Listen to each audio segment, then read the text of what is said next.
Good afternoon and welcome back to the Little Greek.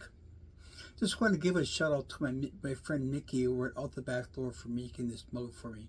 Nice job, Mickey. So in all the Gospels we're familiar with the account of Jesus going to the temple.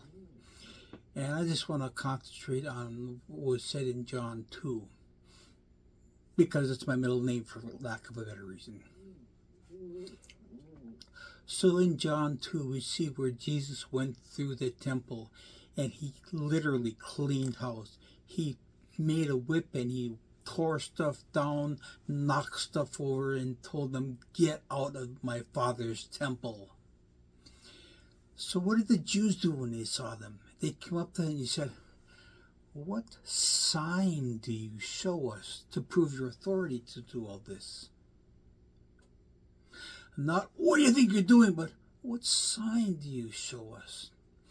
Give us evidence that you have the authority to do this." What sign?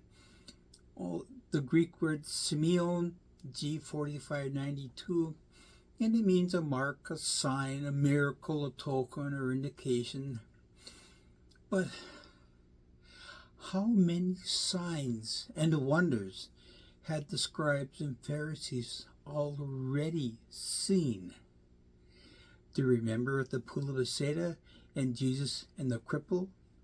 He healed the crippled man, and all the scribes and Pharisees could say, "Look at him, he's healing on the Sabbath." That's all that they could see. That's all that was important to them. We're told in Hebrews 11, without faith it is impossible to please God, for he who comes to God must believe that he is, and that he is a rewarder of those who diligently seek him.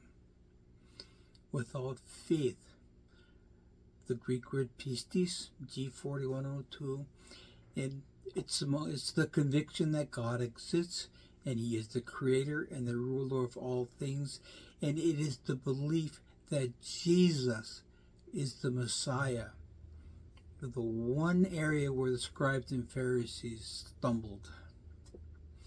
See, those people long ago stopped looking for the giver of the miracles and the provider of the miracles, and they were just looking for the provision, for the miracles, for the good feeling. They wanted the gifts, but they weren't looking for the giver of the gifts. They weren't looking for the presence of the living God.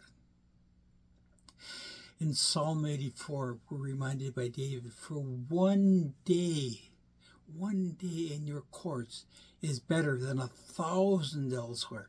I would rather be a doorkeeper in the house of my God than dwell in the tents of wickedness."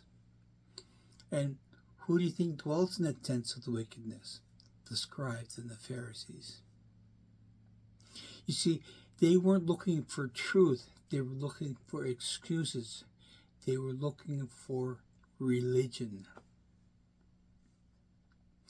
Read Matthew 23. Read through Matthew 23 and see what Jesus told the scribes and the Pharisees. He wasn't kind to them. He was very blunt and very direct. So, in the wake of Charlie Kirk's assassination, we see the world entering what I believe is a new revival, especially amongst the youth of the nation. And as we see it happening, please don't be like the scribes and the Pharisees. "Oh, that's not what it's supposed to look like." Look for the Spirit of God moving in these young hearts.